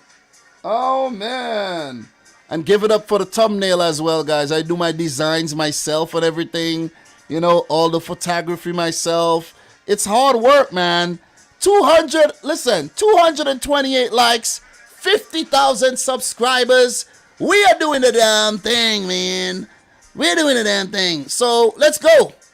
Let's do this, man. X-ray, no X-ray. No X-ray. Let's just leave the balls blank. We don't want to see who's inside the balls. And Qatar will be in Group A. Who gets Group B? Look, in part 1, we got Brazil, Qatar, Belgium, France, Argentina, England, Spain, and Portugal. Each ball are going to go in a separate group, okay? The group are going to fill up as you click the balls. No two teams from the same confederations can be in the same group with the exception of UEFA, who could get a maximum of 2 teams in the same group. All right, so let us go. Group B, Argentina. Group C, Brazil. Group D, Spain. Group E, we got England. Group F, we got France. F for France. Group F. Group G, Portugal. And Group H, Belgium. Okay, great. So we're going to move into part 2 where we have Mexico, Netherlands, Denmark, Germany, Uruguay, Switzerland, the USA, and Croatia. This is fun, right? This is fun. I'm loving this. I'm absolutely loving this, guys. All right, who does Qatar get in Group A? Let's see who goes into Group A. The United States of America. Oh, man, that would be a great draw for the USA. That would be a great draw. That would indeed be a great draw for the USA. Who goes into Group B with Argentina? Well, okay, we got Group D. Uruguay goes into Group D with Spain. Okay, that's tough. That's tough. Where does the next team go? Switzerland in Group B. Love it. Love it, man. What we got next? Oh, my God. Oh, my God. Group C, Germany and Brazil. Oh, my God. The meetup again. Oh, that would be a good one. That would be a good one. That would be a good one. We got a potential group of death brewing here in Group D and Group C. All right, what we got? What we got? England. Who gets England? Croatia and England again. Croatia. Listen, I'm going to say this right now. England does not want Croatia at the World Cup. They do not want Croatia at the World Cup at all. That's going to be an interesting one. Who gets into Group F? France and the Netherlands. Oh, man. Oh, man. Oh, man. Oh, man. These are some juicy ones. I told you. And I guarantee you the draws tomorrow are going to be very good as well. It's going to be good. But this is a simulation, guys. Look, where does Denmark go? Where does Mexico go? Mexico goes against Portugal. Oh boy, it's going to be an interesting match. And Denmark, of course, goes against Belgium. And we know that game could go any way, man. Denmark, Belgium, that's a juicy matchup. We're going to part 3 where we have Senegal, Iran, Japan, Morocco, Serbia, Poland, South Korea, and Tunisia. A lighter pot, but where does Senegal go? Where does Serbia go? Where does Poland go? All right, we're going to find out. Who does the USA and Qatar get in Group A? Senegal. Ooh, Group A. Listen, Group A looking real light, you know. Group A looking like the group of life, you know. Group A looking like the group of life, you know. It is. It is. Looking real light, man. Oh, man, it would be the USA versus... It would be nice if the USA versus Qatar for the opening game of the World Cup, right? So, look. Group B, Tunisia, Switzerland, Argentina. I could see Argentina, if they get these teams, they're going to have a freaking party in their group, man. So, Group C, Japan, Brazil, Germany. Japan, it's going to be tough coming out of that.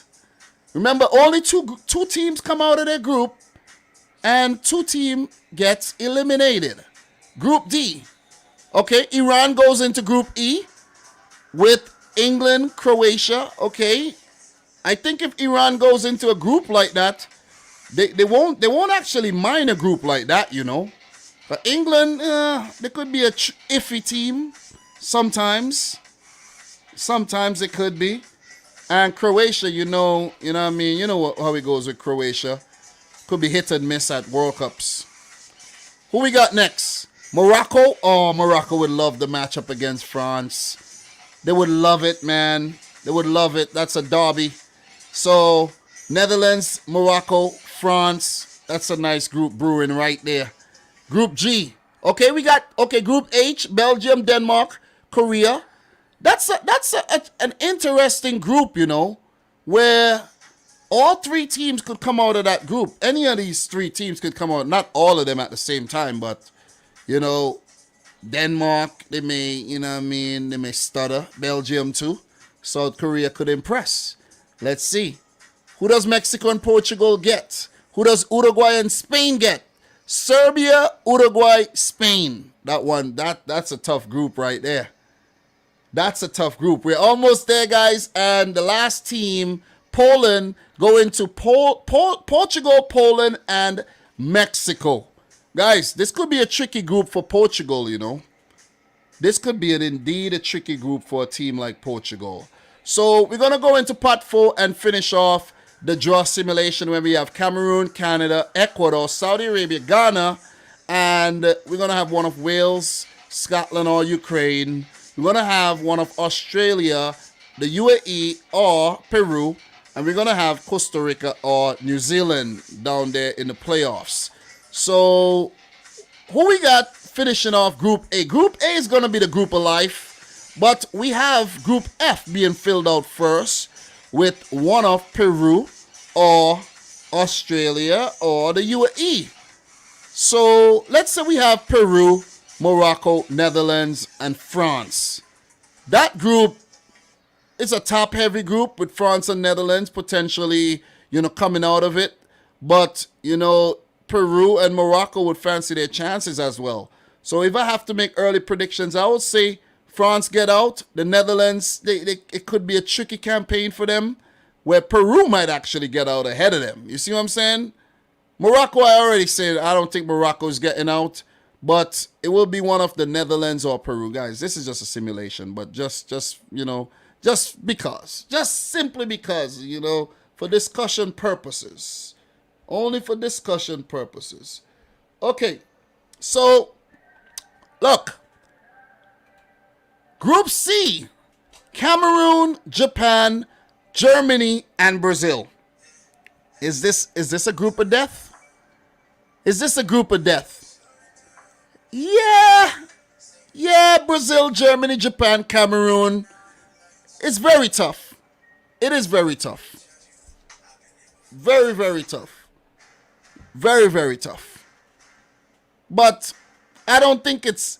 I think if Senegal was like in Japan's place and like where Cameroon is, maybe you get like, you know, a Canada. You see what I'm saying?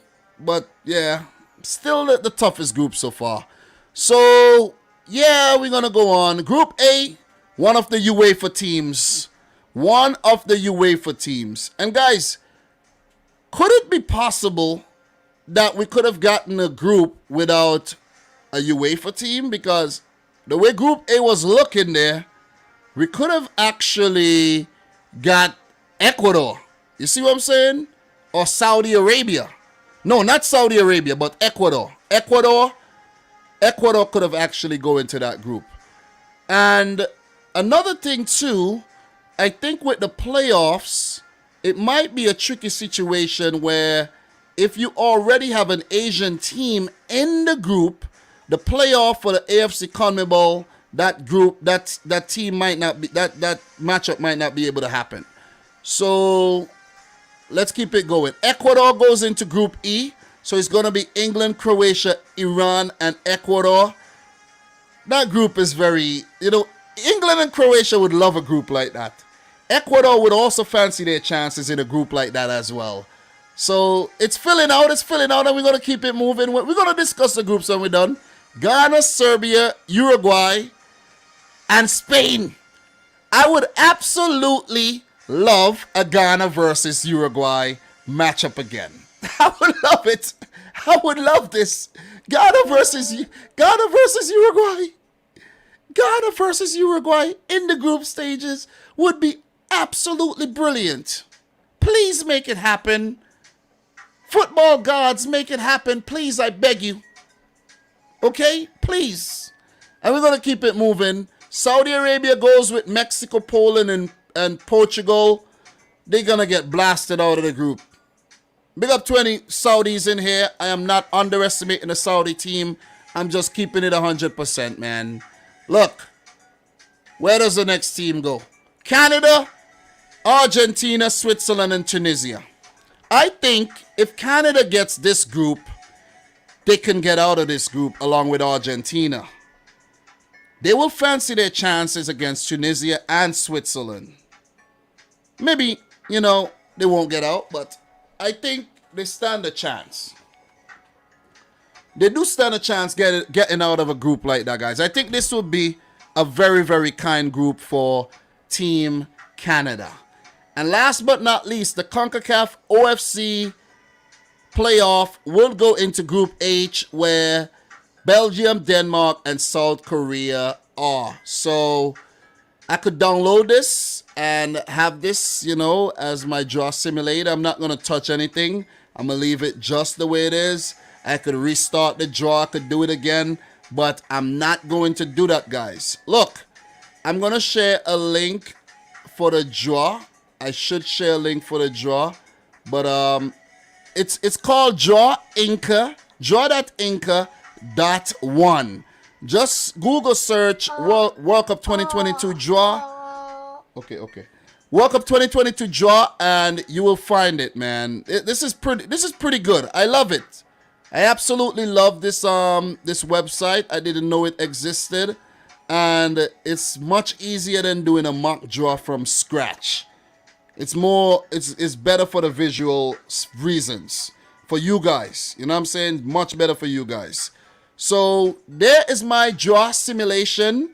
Group A, Qatar, the USA, Senegal, and one of the teams from UEFA, which will be Wales, Ukraine, or Scotland. I think that is the group of life. It will be the easiest group. And if it does happen, the USA would be they would be loving it. Senegal will be loving it. The team from UEFA will be loving it.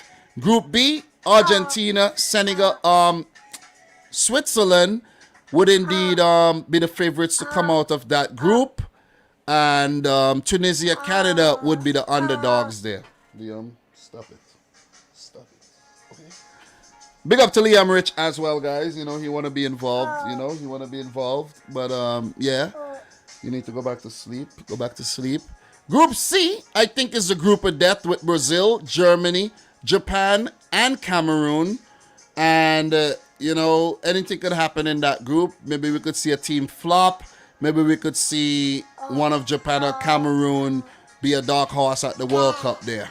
So in Group D, Spain, Uruguay, Serbia, and Ghana. This is also a very tough group. This is one of the group of deaths as well. C and D is very, very tough. Very, very tough. And I can't do too much predictions because, guys, this is not real. This is a simulation. So tomorrow we will go deeper into early predictions and so on and so forth. You know what I'm saying? So England, Croatia, Iran, Ecuador. It's a top-heavy group with England and Croatia being favorites as well. Then we have Group F, France, Netherlands, Morocco, and one of Peru or Australia, UAE. France and Netherlands would fancy their chances, man. You know what I mean? Look, Group G, Portugal, Mexico, Poland, and Saudi Arabia. A very tricky group, especially with Poland coming in from Part 3 and Mexico in there as well, not playing their best football. Wherever Mexico goes, it's going to be very, very tough. Belgium, Denmark, South Korea, and most likely Costa Rica is going to be a very light group, maybe a group of life as well. So that's what the simulation looks like. I do appreciate everybody who tuned in for the simulation, okay? But one question I have for you guys. Look, I have a big question for you guys. Which of the teams from part 1, let's bring up part 1 again, you think are gonna flop at the World Cup? Let me know which one of the big boys are going to flop at the World Cup. Talk to me, guys. Which one of the big boys are gonna flop at the World Cup? Okay? I want to hear your thoughts on who you think's gonna flop in terms of the big boys. That's a question I wanna hear you guys answer. I want to see. Okay, as a matter of fact, what I'm going to do, I'm gonna put up a poll, right? I'm gonna put up a poll, and I'm gonna put up a poll. Only 5 teams could go in the poll, but I'm gonna actually put in the teams that are most likely to flop, right? Which means I'm gonna take out I only have 5 teams, right? I only have 5 teams.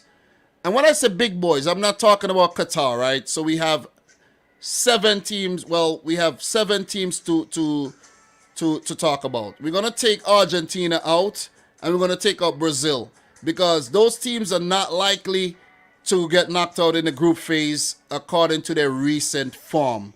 Look, before I forget, I like to take the time to big up to Cole of Centauri. I think I did see a super chat from you earlier, and I like to acknowledge that super chat there, if I could actually find it. So thank you very much for the super chat. Do appreciate it. Thank you very much there. Trash talk, that like button so it headbutts you and gets red carded. Go for 50k. In the GG for 50k. Thank you very much, man. I do appreciate it. Cole of Centauri. And we do have another super chat here. Big up to Kenny Michael Alania, who says, look up Peru in the World Cup appearance. In each tournament, they have been on the face the eventual world champions from 1930, 70, 78, 82, and 2018. Great point here for by Mr. Alania. I think Peru are a decent team, you know what I mean? I do think they're a decent team, you know, but I did not predict them to make it to back-to-back World Cup. What happened? Daddy's talking too loud in your ears, baby? It's okay. Daddy talking too loud. You want to drink some water? You want to come and drink some water? No? No? Okay, baby, come. You hungry? So, let me put up the poll really quick. Guys. Let me put up the poll really quick.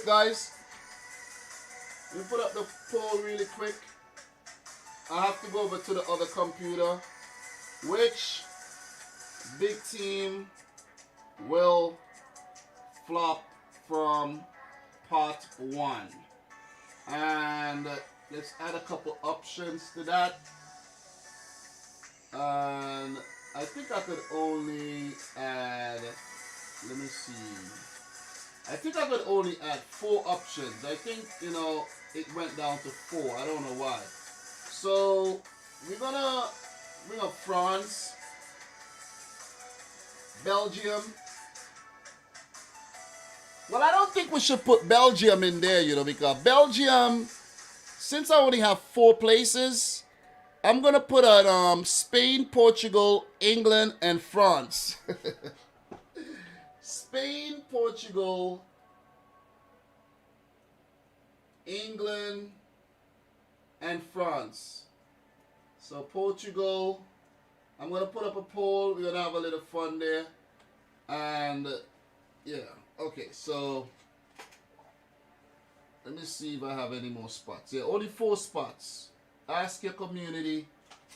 The poll is live, guys. The poll is live. The poll is up. So, which big team from part 1 will flop?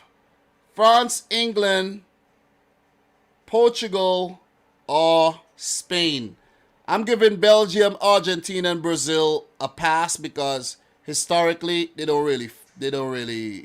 well. They do well against weaker oppositions, but France, you know what I mean? You know what happened in 2002, 2010, and England 2014, Spain 2014 as well, you know. But Argentina, Brazil, they come on, man. They B teams for fun. Someone said do 2 polls. No, I'm not gonna do 2 polls. I think I did it the right way. I think I did it the right way. And in terms of the poll, let me see what we have here. We have 83 votes. Most people are saying France. Most people are saying, don't touch that. Don't touch anything. Don't touch anything. You're going to disrupt my stream. Don't touch anything. Most people are saying France. 43%. Vote up, guys. Vote up in the poll. 43%. 42%. Most people think France are the team that are going to get knocked out as champions. So you guys think that the curse is going to actually go on again. The curse is going to continue. Remember, guys, remember what's crazy. The curse happened in 2002. It happened in 2010. It skipped 2006 because Brazil won the World Cup. It skipped 2006. But it didn't skip 2010 when Italy got eliminated in the group stages. It didn't skip 2014 when Spain got eliminated in the group stages. And it did not skip 2018 when Germany got eliminated in the group stages. Or is it going to skip 2022? That's the big question. Is it going to skip 2022? Didier Deschamps and France could be getting knocked out in the group phase. Big up to Talk NYCFC, who says Mbappe own goal will knock him out. You know what? That could knock him out. Mbappe missing a penalty. You know what I'm saying? Needed a goal to qualify for the round of 16 and blasting the penalty into Rosetta. I think that could actually happen. I think that could actually happen, man. You see what I'm saying? I think that could happen. So, France, most of you guys think France are the team that's going to flop. Okay, so look, I have another question for you guys, right? I have another question for you. We're gonna talk more about this tomorrow and things like that. But I have a question for you guys. Do you guys think that after 20 years that Brazil are finally going to win another World Cup? Brazil.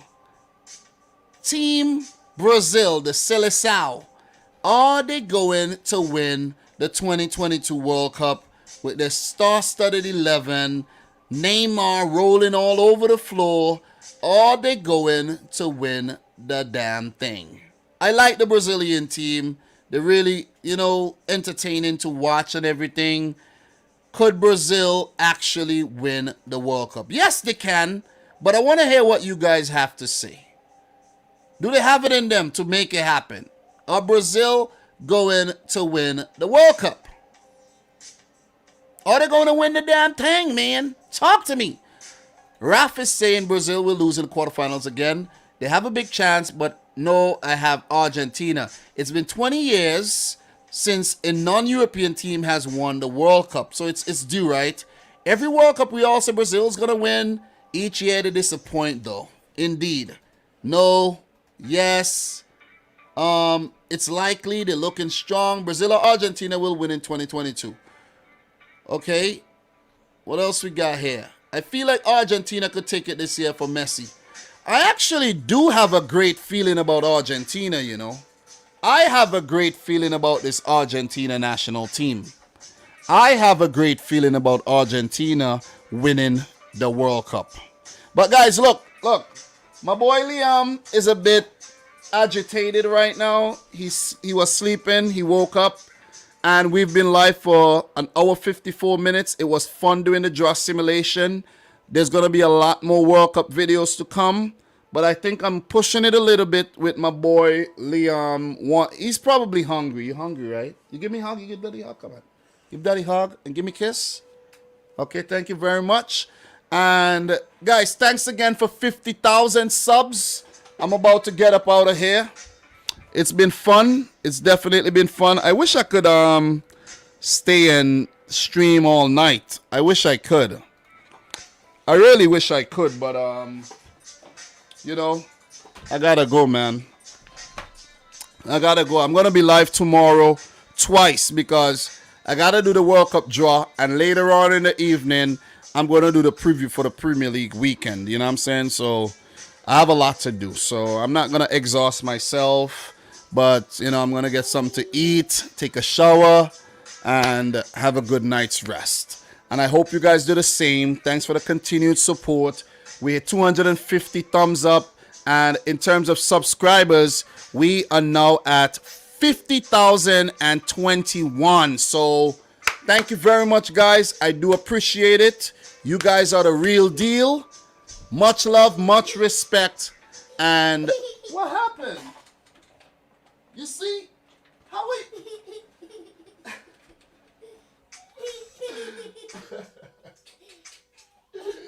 Oh my God. Guys, this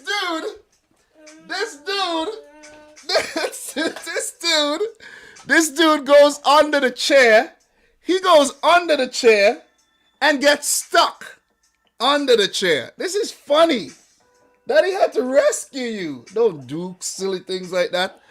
So crazy, man. He goes under the chair and gets stuck. He's under there like this. He's on, and I'm like, come on, bro. Come on. But anyways, guys, much love, much respect. This was fun.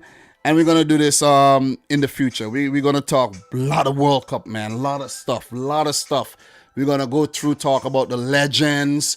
We're going to talk about the great managers. We're going to retroactively react to World Cups and things like that. You know what I mean? We're going to go down memory lane and we're going to be doing a goddamn thing. And I know you guys love this. I know you love this. You guys, some of y'all don't really like the club thing, but when it comes to the international football, you love it. So for your boy, Dominic Rich and Liam Rich, thank you very much. Peace out. Rich. Squad. Peace.